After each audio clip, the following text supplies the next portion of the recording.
she sold her soul to the devil. That's not a rumor, it's a quote from Katy Perry herself. She said it in an old interview, likely as a joke or metaphor. But it didn't work out, and so I sold my soul to the devil. But for some, it marked the exact moment her transformation began. Once the face of pop royalty, now seen struggling on stage in moments that fans find confusing, spinning in circles, swinging at air like she's caught in a moment of disconnect. For some, it's comedy. For others, it's a tragedy unfolding in real time. But this isn't just a story about awkward dance moves or a faded voice. It's about a pop icon whose carefully constructed image seems to be collapsing under the weight of its own contradictions. Because from the very beginning, nothing about Katy Perry was ever straightforward. Born Katherine Hudson, she grew up in a strict Pentecostal household. Her parents were traveling pastors. Her childhood soundscape wasn't pop. It was Amazing Grace and Oh Happy Day. She was raised not for stardom, but for salvation. At just 16, she released her first gospel album.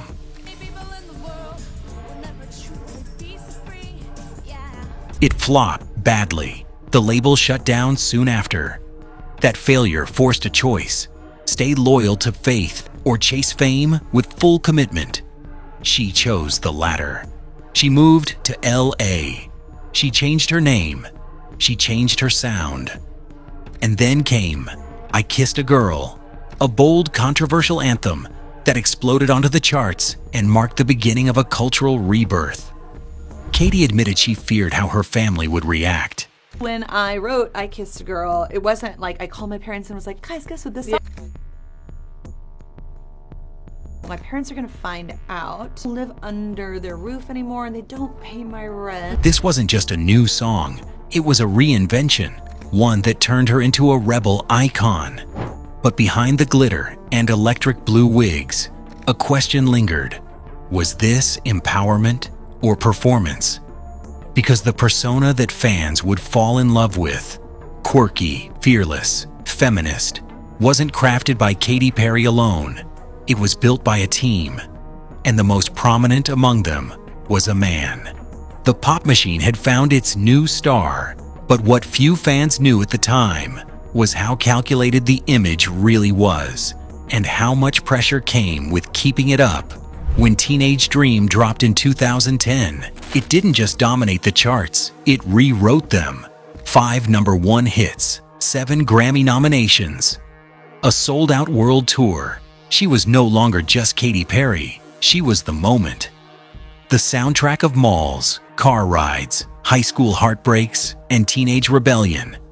But behind every anthem, Firework, E.T., California Girls, stood the man who played a key role in her rise, Dr. Luke, a producer with a golden touch and growing controversy. He wasn't just writing her hits, he was helping shape her image, Perry's entire aesthetic. Bubblegum colors, cheeky sexuality, confidence wrapped in chaos, was engineered for mass appeal. She became the ultimate girl boss before the term went mainstream. Empowering, unapologetic, and highly stylized. And fans bought in, not because they were tricked, but because they wanted to believe, until the cracks began to show. Her follow-up album, Prism, still delivered chart toppers, but beneath the surface, something shifted. The music leaned heavier into vague empowerment. The messages were more generalized. The energy felt different. She started to drift. Out came, Chained to the Rhythm, a song wrapped in political commentary, trying to awaken a generation that just wanted to dance. Gone was the carefree Katy who kissed a girl and liked it. In her place stood a new version, woke, reflective, trying to be deeper than the beat. And fans were divided, because somewhere along the way, Perry stopped being the artist they connected with and started becoming a brand trying to evolve too quickly. The rebellious pop star who once challenged her roots was now lecturing the same audience through the lens of million-dollar visuals. The transformation didn't feel organic, it felt like branding.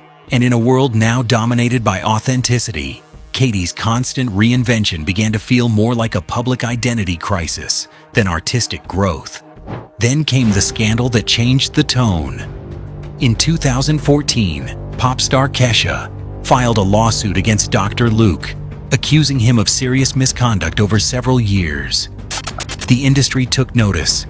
Fans, fellow artists, and courts turned their eyes toward the powerful producer behind some of the decade's biggest pop hits. And right in the middle of it all was Katy Perry. Dr. Luke wasn't just another collaborator. He was a major figure in her rise. I Kissed a Girl, Try you on, Teenage Dream, things were kinda heavy. Roar, I used to bite my tongue and hold my breath. Dark Horse. Capable of anything. His name was on them all.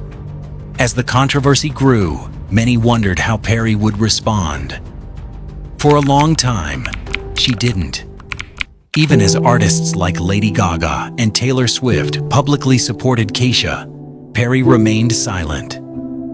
To fans, this absence was unexpected, especially from someone known for empowering messages. And when she finally did address it, under subpoena, she said Dr. Luke had never assaulted her and stated that she empathized with both sides. It wasn't the answer people expected. To many, it didn't feel like diplomacy. It felt like avoidance. The same woman who sang Roar was now navigating a tightrope of optics. Then came the moment that made headlines for the wrong reasons. American Idol 2018, a 19-year-old contestant named Benjamin Glaze nervously shared that he'd never had a first kiss. Have you kissed a girl and liked it? No, I've never been in a relationship. Perry invited him over, asked for a kiss on the cheek, then turned her head and kissed him on the lips. The crowd laughed. The judges clapped. Online, it sparked backlash. Many felt that had the roles been reversed, the situation would have been handled very differently. It reignited conversations about boundaries, power dynamics, and media double standards. Soon, older clips began circulating. Moments some viewers found inappropriate. The narrative around Katy Perry was beginning to shift from quirky to questionable.